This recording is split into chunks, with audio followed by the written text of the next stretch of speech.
Yo, yo, yo. Hey, guys, welcome back to another awesome edition of the Best Practices Show podcast. Are you a learner? Do you like to read? Do you like learning from some of the best minds ever? Well, I do too.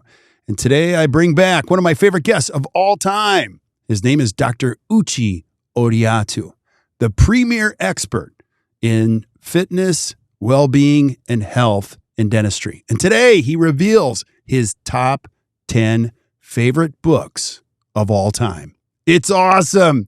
You got to listen up. This is a great podcast with some great stuff. So hope you guys enjoy it. We'll see you soon.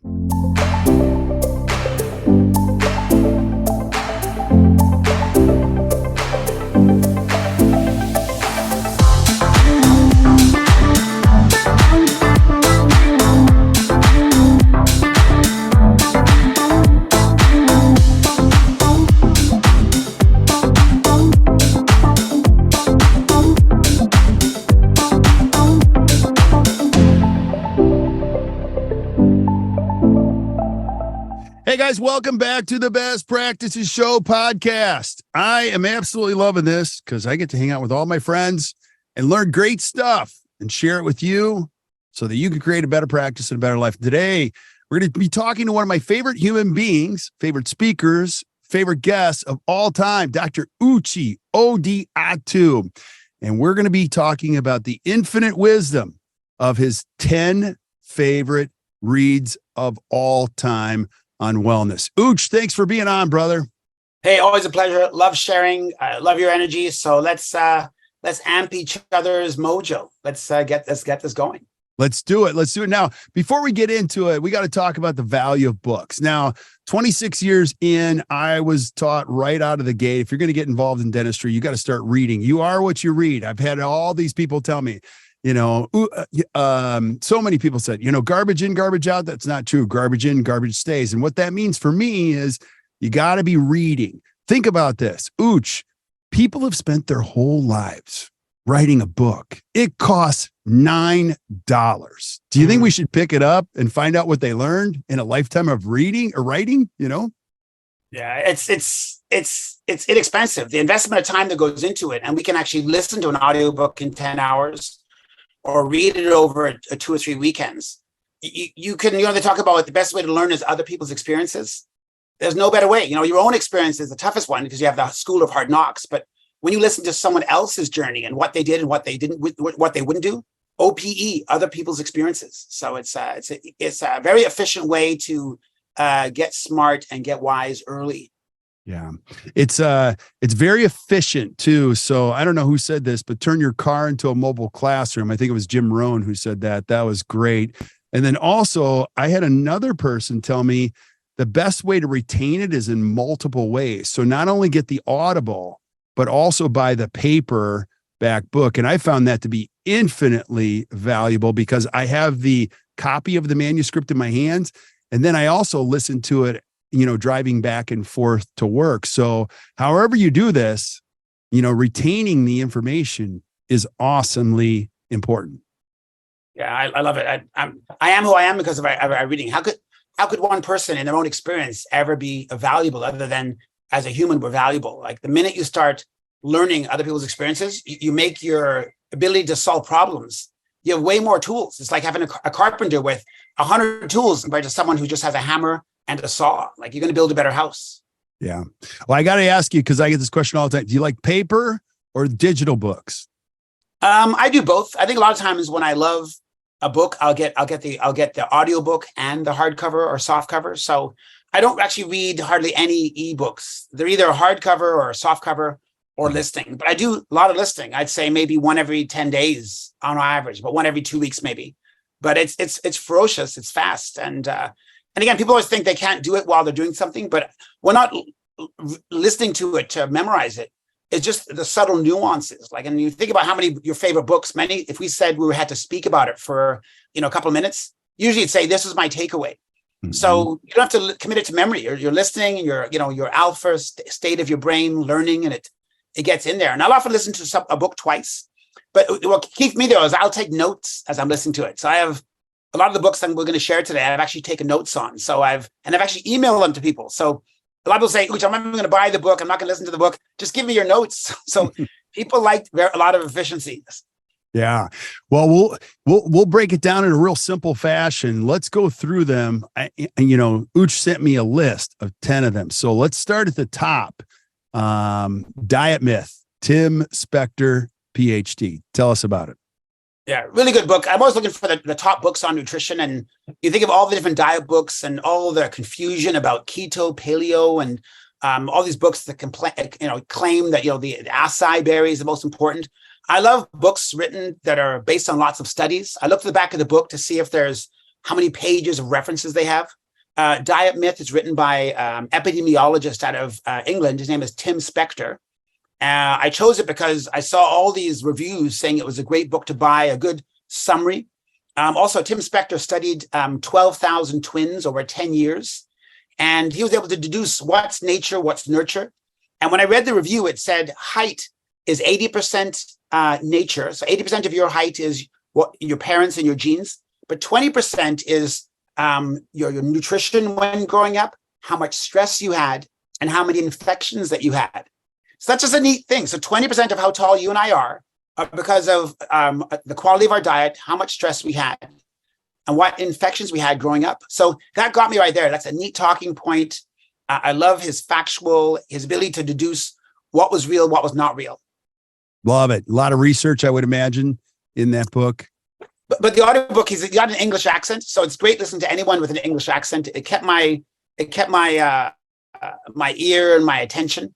And I kept thinking, hey, every dentist needs to pull things out of a hat. I think anytime you're talking to a patient, they assume, as we're doctors, that we know about nutrition. But many dentists, because of our paralysis by analysis, often they go, I can't talk nutrition chairside. I'm great on the curve of SPE and do a full mouth rehab, but I don't know, about this food thing. Well, people use the teeth to eat. So it's good to know a little bit about nutrition. So I think about any dentist out there would listen to Diet Myth. It would give them a good running current dialogue of what's myth, what's fact.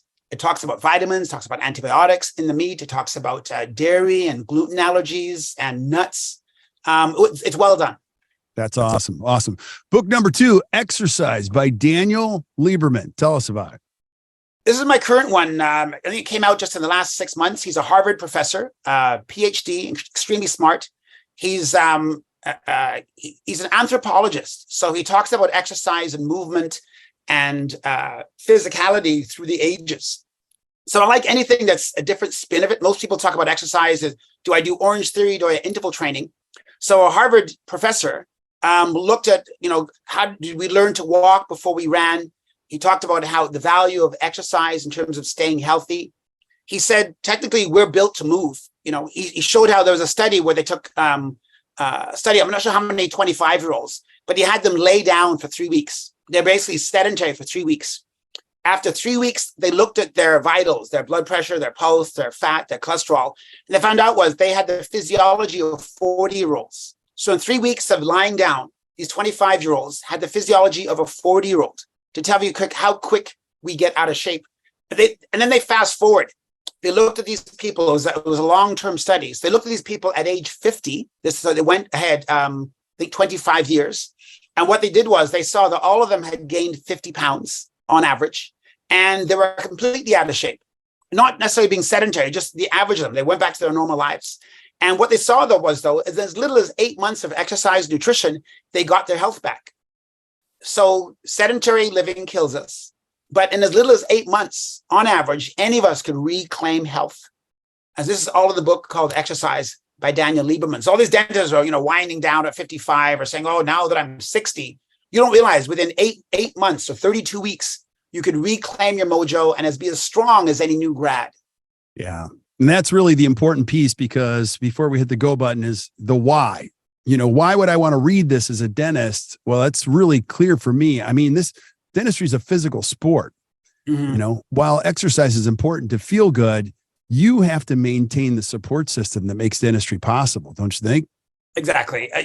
This is the tool. I look at they had a Honda 500. They had a race, a high performance Formula One race car racing in Toronto a few weeks ago, and they said at 500 miles these people changed their tires 5 to 7 times. So in a race of 500 miles around Toronto a few weeks ago, these Formula One cars changed their tires 5 to 7 times, which is basically every 70 miles. A normal everyday today car, you change your tires every 6 years or every about 50,000, 60,000 miles. So that being said, if you're a high performance car or a high performance dentist, you need the best tires, you need the best food, you need the best trainer, you need the best information. You're not a, point A to point B old, buggy. So Formula One race cars 5 to 7 times in a 500-mile race. You can go 6. You imagine the Indy Formula One race car saying, "Oh, we change our race car tires every 6 years." They'd say, "How's that crazy?" So why is you as a dentist buying the cheapest supplements? Why are you buying the cheapest food? Or why are you eating fast food? You need the best food in that premium body. Yeah. Amen, brother. So book number 3 intrigues me a lot. Now, if you're listening, I forgot to mention this. He's going to share book number 9 has actually been taken out. It's not allowed in prisons anymore because it's very, very powerful, those concepts. So you're going to want to listen to that one. But let's talk about book number 3, which I'm intrigued about, Outlive by Peter Attia. Yeah, a medical doctor. He was actually a cancer surgeon. I think he's 50 years of age, very popular on podcasts, very stern, a tough love guy. He talked about the 4 horsemen that kill us. The 4 horsemen are cardiovascular disease, diabetes, cancer, and dementia. These are the 4 grim reapers, the 4 horsemen.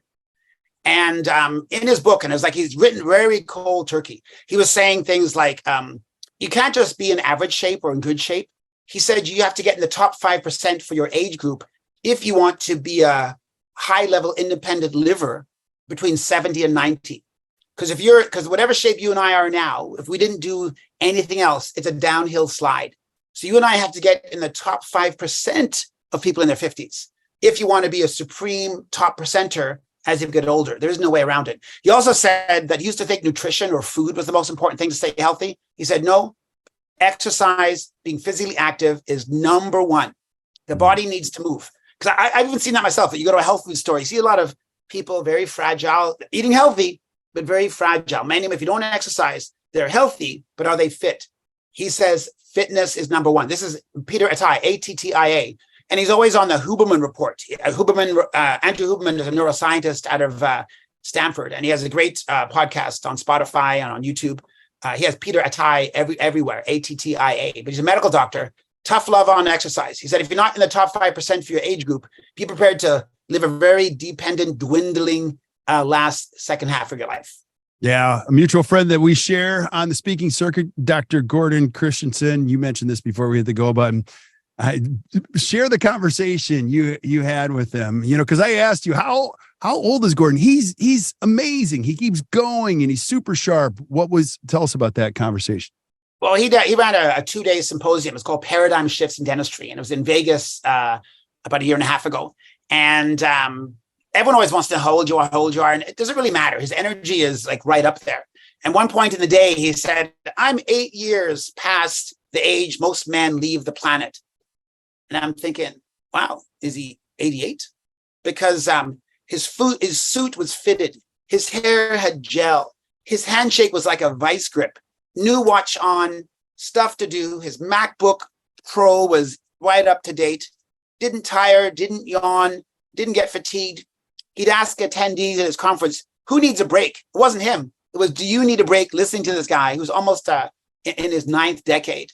So, and that's what Peter Attia talked about, Attia. He said grip strength, hand grip strength, when someone shakes your hand, a very defining tale of how you're aging. So for whatever reason, a weak handshake is a sign of an early demise. Mm-hmm. So hand grip is a powerful indicator how vital and how you're aging. Something to think about next time you shake a patient's hand, if you're going to give them time payments. So anytime a patient shakes my hand and goes, I like to pay over time, hand grip, you're going to have to pay in full at the time of treatment. I love it. Silly. I'm not that cold, but hand grip is defining. So that's something people should take a look at. Shaking hands with your son or your daughter or your partner, your future associate, Yeah, I love it. Book number 4, Spark by John Ratey. Yeah, again, Harvard psychiatrist, wrote a book. It was a groundbreaking book on the new science of exercise revolution. And as you see, I'm sticking with exercise because we're physical beings who might be online, there might be AI, but in the end, we have to move and do things. With 600 muscles, we were designed to move. Well, Spark, and this is where I know we talked about this before, it's called BDNF. So BDNF is a neurotrophic factor. It's called brain-derived neurotrophic factor. And the cool thing about BDNF is people say, Uche, how do you remember that? And Uche, you seem like you got the energy of a new grad. I got the energy of a new grad. And I said, exercisers have more of this neurotransmitter called BDNF, the non-exercisers.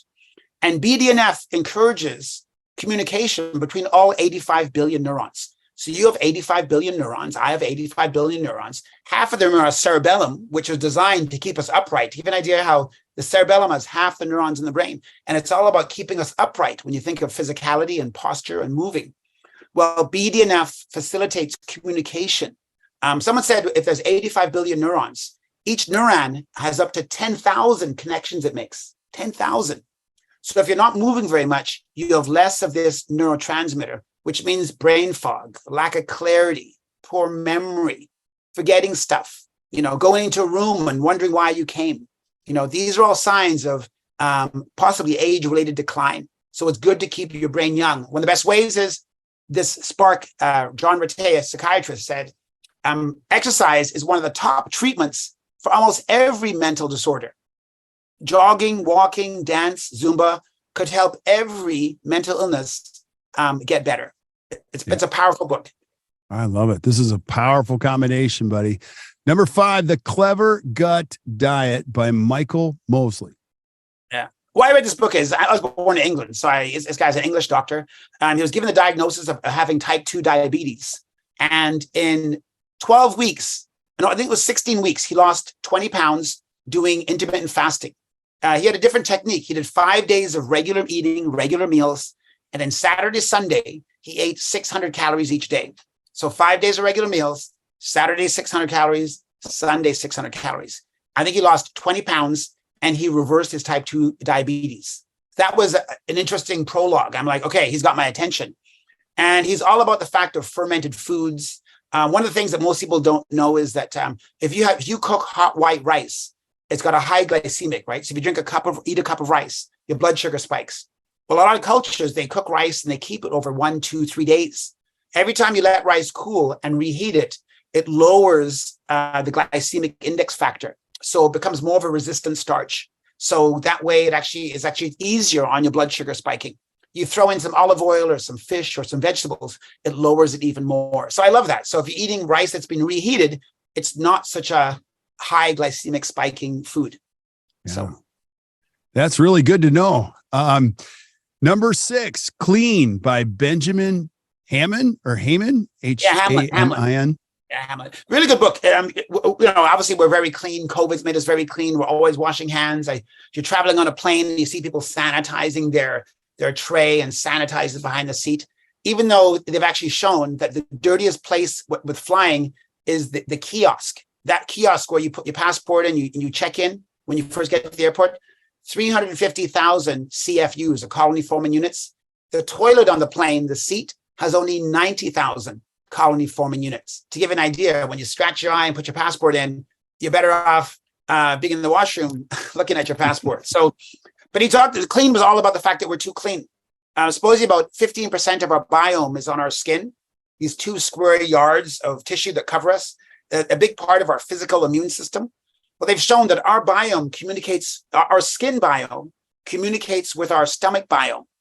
And if we overly sanitize our body by washing every part of ourselves with antibacterial soap, putting on cleansers and moisturizers, and stripping off of that sebum layer, which actually helps keep our skin healthy, our biome gets negatively impacted.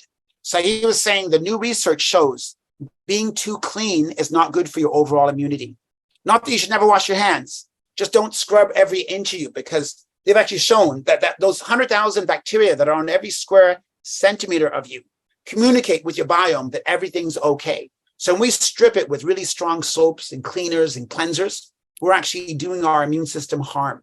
Doesn't mean you're supposed to wash your hands. Just you have to scrub every part of you, unless you're doing landscaping after your full mouth rehab. So if you do, if you prep 20 crowns or you see 20 crowns, you go outside and cut the grass outside, you're sure, scrub every part of your body. But if you're a dentist prepping crowns, you may not need to use, hand sanitizer on every inch of your back. You're disrupting your biome. Yeah. That's so interesting. So interesting. Book number 7, one of my favorite of all time, Younger Next Year by Henry Lodge. Tell us about it. Yeah, this is a good one. It came out in 2005 or 2006. Again, I always remember key sentences. People say, how do you remember this stuff? Well, again, I exercise, so I have good BDNF. Also, I sleep deep. People who sleep well, their brain processes emotion and memory during rapid eye movement sleep. So all those dentists out there who snore, who only get 5 hours a night, or sleep with their dog on their bed, or whose spouse reads beside them, or they have an 8-foot 8K television, watching Netflix all night. What happens is you don't spend enough time in REM, so your memory is poor. So, that being said, sorry, what was that? I get so Younger excited Next Year.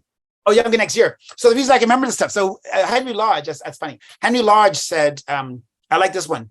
He said, aerobic fitness might help you live a long time, but weight training will make it more fun. So aerobic fitness might help you live a long time by keeping your cardiovascular system working well, your VO2 max and your cardiac output, but it's your strength training that will make it fun. You got to be able to put your bags in the overhead compartment. You got to be able to shake the hands of your cousin in Naples when you visit. You got to be able to get in and out of the Uber, when you're running around Egypt. If you want to walk up, the Eiffel Tower, you need strength, not just cardio.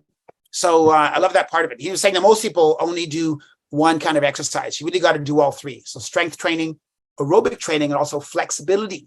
So you can grab your wallet from behind your back, or you can actually, that whole posture thing where actually your breathing well needs you to have your diaphragm low as you're taking in air, doing a belly breath. You need good flexibility, and that's your fascia, the saran wrap that covers all your muscles. It has a memory, and your habitual posture keeps you in that closed state. So flexibility training keeps your fascia open. And that's why I get physio, I get regular fascia care. I got lymphatic drainage the other day. Uche, you're not sick. Well, guess what? Tapping around your neck, tapping under your armpit, tapping around your pelvis or groin area, and tapping behind your knee encourages lymphatic drainage.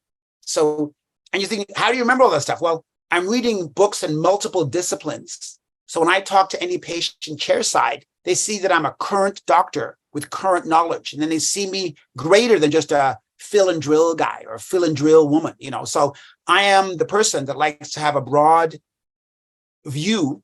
So I look at my patients from head to toe. I'm be surprised. Patients look up to us. And if I'm in the middle of reading a book and I share that book, patients love it. They think, wow, Uche, every time I come in here, I learn something new. And they only learn something new because I'm reading like you. Like you said, you're a voracious reader. So I love Younger Next Year for a lot of different reasons. There's a male and female version. I give it to my wife. It's actually a very provocative read. So how do I say that? Like if you're easily offended, I tell people don't read it. But I mean, he goes right there. They talk about sex. They talk about everything, and it's spot on. It's also a great book. I've had many dentists do a book club with that book in their study club. And a lot of them have said it's a game changer. It is an awesome, awesome book. When I read it, I couldn't put it down. I think my wife read it in 2 or 3 nights. I read it in 2 or 3 nights. It's awesome. I highly encourage people to read it. Well, it takes the mystery out of your body. I think most of us know a lot about the mouth and the gingiva, a lot about occlusion, and a lot about cements and bonding agents. We know nothing from the neck down. Most dentists don't know how many muscles in the human body. How is that? How many bones are? And a big part of who we are is physicality. Like it's hard to do dentistry from a distance. So it's hands-on. So if you're a man and a woman, weight training is important. People talk about winding down at 55. No, I just don't have the same energy. Well, you need to get grip strength. You need to hire yourself a personal trainer. Dentists will often say, oh, they're so expensive. I don't think you're billing $700 an hour if you're paying about $85 an hour for a trainer. And if you are a dentist that maybe not doing as well, you can do group training. 3 of you can get together, a husband and wife, or however that works out, 3 friends. And instead of paying $85 an hour per person, like each separately, you might pay $140 for all 3 of you. And now a trainer, you get that camaraderie, you get the social aspect, get a bit of competition in there.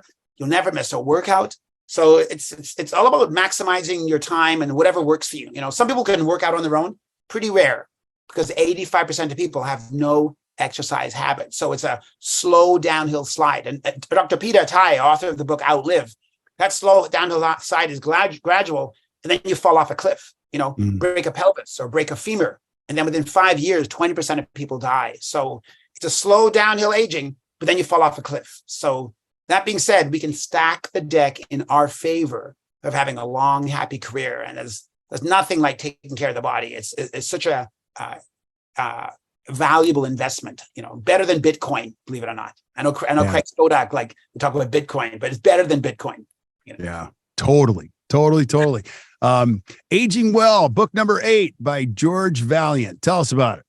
Yeah, it's really a book. It came out a couple of years ago. It showed how Harvard researchers in 1938 took about 250 Harvard sophomores, and he wanted to follow them for 80 years. So from 1938, they followed them to about 2018.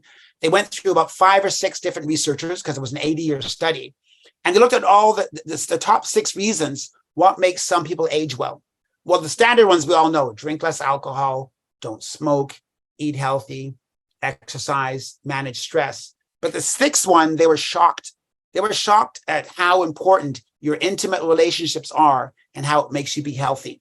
So you could have a flat stomach, do Zumba, have a life coach, you know, eat organic food, you know, you have a venison in the back, so you're not having, you know, conventionally grown meat. But if you don't enjoy your family, or if your marriage is in trouble and you're not getting the counseling, or you know, Dr. Oz would talk about it as men now in particular. He said, sure, a man might talk to his spouse about his troubles and challenges, but men need one other person to chat with. He said, if a man doesn't have a buddy or someone to debrief or download to, you live a shorter life. So anyway, they found out that the intimate relationships are powerful in terms of how well you age. So it's not all about picking the acai berry and having Lululemon or spandex. You need to have nurture your close friendships. Yeah, I love it. Book number 9 is the controversial one, 48 Laws of Power by Robert Greene. Why is this so controversial? Well, Robert Greene is a neat guy. In his life, he had 66 jobs. He really did a lot of soul searching his whole life. So any person on 66 jobs, he learned a lot and watched a lot. And it took a long time for him to get where he wanted to go. But he said his book is banned in prison and banned in a lot of correctional institutions. Why? Because anyone who studies these laws and uses them, you can rise to the top of leadership fairly quickly. And there are exactly 48 laws. One of them is never outshine the master. And you're thinking, well, as an associate, you always think, hey, I'm going to show the dentist that I'm doing full mouth cases and the hygienists like me now and all the patients are switching over to me. Your principal goes, every owner or principal has an ego. And if you constantly outshine the master or outshine the principal, guess what? Subconsciously, unconsciously, he or she's thinking, how do I get rid of this guy? How do I get rid of this lady? So it said, always defer, always edify. If it wasn't for you, I wouldn't be doing so well. If it wasn't for your mentoring, I wouldn't be where I am today. But also compliment their work sincerely. But one of his top 3 rules was don't outshine the master.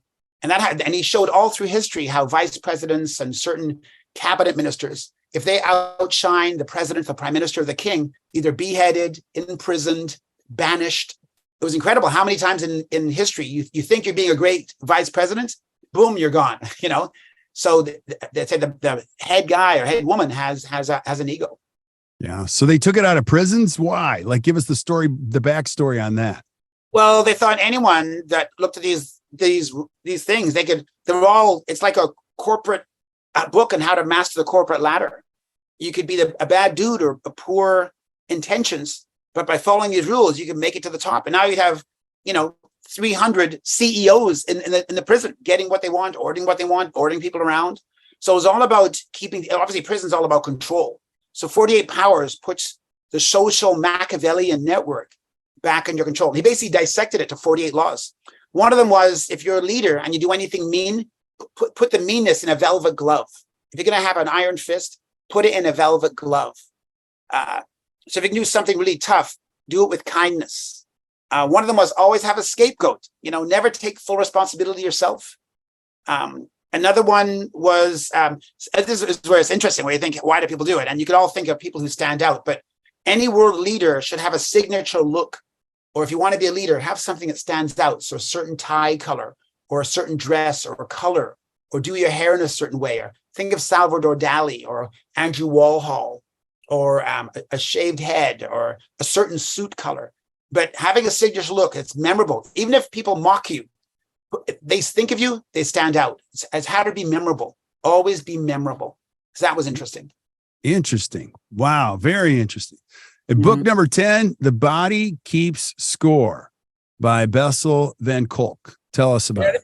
It's interesting. It talked about childhood trauma. You don't realize sometimes what keeps us from reaching our potential, and why do some people sabotage their efforts, and why do some people never get past that entry level area. And it said it may not be because of your intelligence, it might not be because of your ability, simply because you have unresolved childhood trauma, not feeling worthy, growing up in an abusive background. You never got past that thing of you're just like your uncle, you're just like your stepdad, or you're just like your older brother. And it's unconscious. It talks about all that unresolved trauma is in your body. It's part of who you are. And that could be the reason why you don't, you're on your fourth or fifth marriage, or you're on your fourth or fifth office manager, or you're always butting heads with the hygienist, or you can't seem to keep an assistant. What is unresolved? So and you think about childhood trauma. What do you mean? I love my parents. Well, with an older brother, were you bullied? And they said, if you have unresolved trauma, if you haven't dealt with it either by hypnosis or counseling or medication or whatever it is, CBT, which is cognitive behavioral therapy, and you can't medicate your way through it. They said medication just basically postpones it to later. But it said unresolved trauma is like holding a beach ball under the water, which seems easy for the first minute. A day later, it's exhausting. And when it explodes out of the water, that's when you're erupted in some trigger. Like think of road rage. Out of the blue, this mild-mannered prosthodontist loses it on the highway, So he said it shows up. And he said, when you think of alcoholism, 1 in 8 people affected grew up with alcoholism. Sexual abuse, 1 in 4 women sexually abused. Emotional abuse, growing up in poverty, where you had that veil of, this is as good as it's ever going to get. This is all you're ever going to be. And again, dealing with that and resolving and working through it somehow, whether therapy or counseling, that could be the bottleneck, which some people own 4 offices. Say if you're stuck at 3 and you can't seem to get past 3. But if your dad ever kept saying the word rich bastard, rich bastard, look at all those rich bastards. Who wants to be a rich bastard? So I'll totally keep my income below 100 because 100 grand or whatever, multiple 6 figures, because I don't want to be that rich guy or the, fat cats. So we got to resolve this stuff. And anyway, The Body Always Keeps Score talks about the power of unresolved trauma to impact us the rest of our lives. It comes into every relationship and working relationship that we have. So that was written by a guy named, I think the last name was Bessel Van Kolk, or Kolk, Kolk. Is that Yeah, Kolk. Kolk. So yeah, awesome. Interesting books, Yeah, I got to ask you, where do you find your books? I mean, what are you reading right now? I know you probably have 1 or 2 that you're reading right now. Well, I'm doing the Daniel Lieberman, the exercise book, because I'm interested in it all the time. Right. I didn't put on there, it was by Adam Grant. It was called, I think it was called Rethink. And it was all about, where does it go? Oh, Think Again by Adam Grant. And it was all about, most of us, we learn something, we never change our minds. It's like the Flat Earth Society is still talking about the Flat Earth, like, or whatever. You hold on to a belief that you can never change, and you become boring and old. So he's saying if an idea, belief, or a way of doing things is no longer serving you, like if you're a dentist and you want 3 offices, you can't run those 2 and 3 offices like you did with the 1 office. So he talks about how to let go of things that aren't serving you. Declutter. We talk about decluttering your office. Declutter your brain of what's not serving you to create space so you can have more of what you do want. So that's Adam Grant. The book is called Rethink. So that was the one I just finished a little while ago. Yeah, and we just read that as a team. It's in our book store here in our resources area for our training center. I love that book. I absolutely love it. So it's good stuff. I think it's important that we read. You got to keep the brain going. You see these older people doing, Wordles and crossword puzzles. What we fail to forget, I think, is that our brain is a muscle. We got to exercise it. We got to think. Well, Peter Attia, Attia, medical doctor, wrote a book, Outlive. He said exercise is more important than Sudoku. So you can do all the puzzles and Rubik's Cube you want. You got to move because that brain is an oxygen hog. It's only 3 pounds, but it takes 25% of the oxygen you're breathing. And at any one point in time in the day, whatever how many calories you eat, your brain takes 20% of the calories. So because it's an oxygen hog, it's movement. You need a good pumping brain. You need all 4 chambers working well. So low blood pressure, good cardiac output, good stroke volume, a good max VO2. So he said exercise is more important than Sudoku. So if you're doing Sudoku and sitting all night, you're better off between Sudoku puzzles, go walk around and, just because you're a periodontist, you can afford someone to walk your dog, fire that dog walker and take, little buddy out for the walk, and keep that brain youthful. So. I love it, buddy. Well, I got some reading to do. That's for sure. So if you're listening to the podcast and you're not taking notes, don't worry. We're taking notes for you. You can flip up to the notes. You're going to see links to every single book that Uche mentioned. You're also going to see links to his social media. And Uche, I want you to tell people what you're up to. I always think it's really cool. You're going out to Spodak's Bulletproof Conference, and you're speaking all over the place. If you guys haven't seen Uche speak, you got to see Uche speak. Where are you going in the next month or two? Yeah, Bulletproof. It's called Bulletproof, and Craig's got a great program. It's progressive. It's management. It's mindset. It doesn't focus as much on the crown prep. So we got good. All of us in dental school got good crown prep information. It's mindset and relationship building and building rapport and self-talk and journaling and what's your nightly 5-minute review before bedtime? What's your mindset when you get up in the morning? So, and the intangibles, it's hard to quantify, but they're a big part of how well we do. So that's what his Bulletproof program is about. ADA is going to be fun. It's called SmileCon. It's reinvented. I think 50 countries are involved. The Greater New York meeting is incredible. It's one of the biggest meetings, I think, in the world. Like 50,000 people in its heyday. So I enjoy my Canadian stuff. I enjoy my US stuff. I love networking. I love pressing flesh and with a firm handshake with people. And I'm only here. I always tell people I'm only here because I'm reading. If I didn't read, I wouldn't know anything naturally. Like I know people say, how's that? So I know nothing naturally. What do you know naturally? So reading lets me reinvent and take on new information. And when you're on a plane and you tell a person you're a dentist, if you're well read, they see you. I always represent my profession anywhere I go. If you're on a plane or an Uber, they always think, why do dentists know that? They always think we just drill holes and fill them or we make teeth white. You really, bust the doors of people's preconceptions when you're a well-read dentist. People see you as a Renaissance man or woman, and it's a great way to come across. They really elevates our status, and they see us. Doctor is Latin is teach, doctore. So when you read, you can teach, and you can share, and it's not just I'm recanting what I read. It's through my sieve. It's through my childhood eyes. It's through my childhood trauma. It's through Uche's eyes, and they get a different version of it every time. So you and I could read the same book. Different thoughts and interests come out of it. And what's your favorite book? I know you have favorite books. Kurt. What are a couple of books that you've loved or that you'd reread or recommend? Is a new dentist. What does a new dentist have to read if they're just new?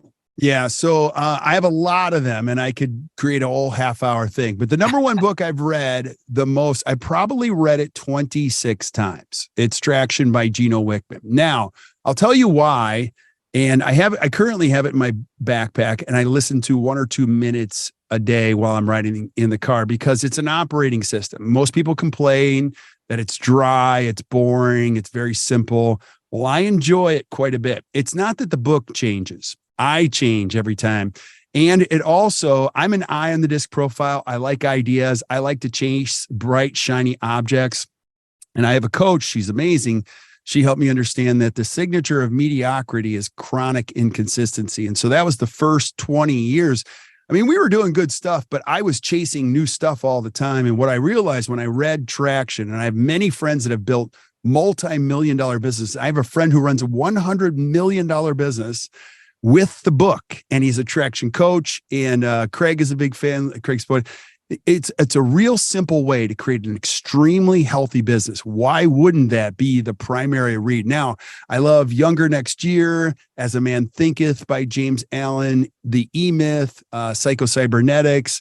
I have so many books in my, it's like the Jim Rohn thing. As soon as I started reading books, I probably have 600 to 700, maybe 1,000 books in my library. It's right off of my bedroom. And I haven't read every book, but I feel smarter just walking in the room. And if I'm ever perplexed, challenged, I'm like, oh, I'm just going to go back and read this one. And I make a lot of notes. My books are sloppy. There's notes everywhere. So I could go on and on and on, but that is one of my favorite. Frank Spear made me read The Power of Full Engagement. I love that one. John Coyce. The Power of what? Power of Full Engagement. It's all about energy management. It is excellent. It's about very high level performing athletes. If you read it, it'll blow you away. Checklist Manifesto, one of the best of all time. People have to read it. Gosh, I have so many. You mentioned traction first, though. So if you're going to share with me, or say a new grad, or someone who's wants to break through to multiple office, the DSO, would traction be a good place to start? Traction is the only place I would start. Now there's a whole series, but here's what it does. It's so well organized, and he's really clear about where he got the framework from. So he went to Strategic Coach. He was also involved with, scaling up organization, Gazelles, those guys. I mean, he took all the best information and he distilled it into a very simple operating system. Now, it is a way to build a healthy family, a healthy team. It starts with core values. It starts with, it also teaches extremely healthy communication patterns that have rules. And when you read it, you're going to go, of course you would. And when I was reading it, Uche, I'm like, I break this rule all the time. I go to somebody else and so what I've learned is to be very disciplined. I mean, I'm still me, but within the context of that whole entire thing. One more thing I'll say about traction is there's nothing better than something that bonds all of you. I currently have 20 team members. I never dreamed, but that's kind of like the SOP. It's the bond. It's the rules. And so I have two new team members. It's the first book we give them. Just, this is how it works. We don't do it perfectly, but if you want to know why we do something, you're going to see in this book, it describes it. Now I could take the time to describe that, but the book does it a better job. And so when I read it, listen to it, and then when I'm perplexed and challenged, I'll go back and go, that's why this is stressful. So, I mean, I could go on and on and on, but if you were going to create one practice, 10 practices, a great team, I think that's the only place you look, because it's extremely well written. Okay. Yeah. Nice. So good stuff. Good. Yeah, no, it's all good. This is mind. I had a patient today talking about she's 93 getting a restoration done, and so she loved her brain. She goes, she's very current. I talk quick, so she's going back and forth, and she goes, I got a good mind. She said, that's a good mantra at 93. I have a good mind. I have a good mind. So I thought, wow, you were memories, remembering, being able to interact in your 90s. That means if your mind is good, your heart's probably good, and you probably have good blood sugar management. So you don't realize how mind is everything. So unless you're channeling information or you have 13 past lives, you got to read and listen and learn and stay curious. It's a beautiful when someone's curious. When someone has a lot of fixed ideas and not open, you're not a good scientist. You have a lot of fixed beliefs and ideas. So the best scientists are open. The minute you have a fixed belief, you miss things. Like the guy who founded BlackBerry from RIM, all these keys, he became a billionaire. 2005 came along. Apple was saying, hey, touch is the way to go. He goes, no, the key is the way to go. I'm not going to change. Who wants to touch? It's messy. There can be fingerprints on it. Anyway, he didn't change. He was so fixed on his little QWERTY, his little keys. Guess what? BlackBerry tanked. iPhone zoomed. So just because you're a billionaire doesn't mean you're super smart. So holding on to what you know is the death knell to growth in a business or in a relationship or as a friendship or as a dentist. Be open. Yeah, absolutely. And so I'm also, the current book that I just got and I'm just reading right now, that a lot of people in dentistry are reading, and I've had many friends read it. It's called Systemology, and it is written by David Genyns. Now, I just started reading it. It is excellent.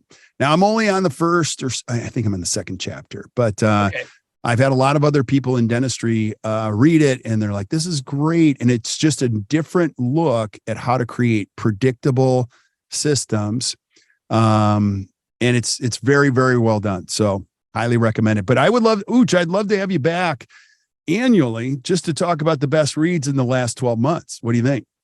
Yeah, I could. Yeah, for sure. I talked about 10, but I've got a few of my sleep books, my psychology books. No, it's a great way. You're going to tell a lot of someone why they read. I remember one time someone asked a leader what your favorite book is, and their mind went blank. Like the Bible, you could say the Bible or the Quran, I don't know, whatever it is, but it's amazing when someone says, what are your favorite books? If you don't have any, where are you learning? You can't just learn from television. Online is a totally open world. Books are they get edited, especially books that are published. Self-published, they don't have to be edited, but a published book has to be edited. So when someone asks you what your favorite book is, 2, 3, 4, 5, 6, that's an active mind. I want to listen to that person. I want to engage them. Someone says they don't read. I'm thinking, okay, Netflix is one way to learn. It's got some documentaries, but they're not watching. They're watching Stranger Things and Keeping Up with Our Kardashians on Disney, I think it is. So yeah, you got to read books or listen. Got to read books.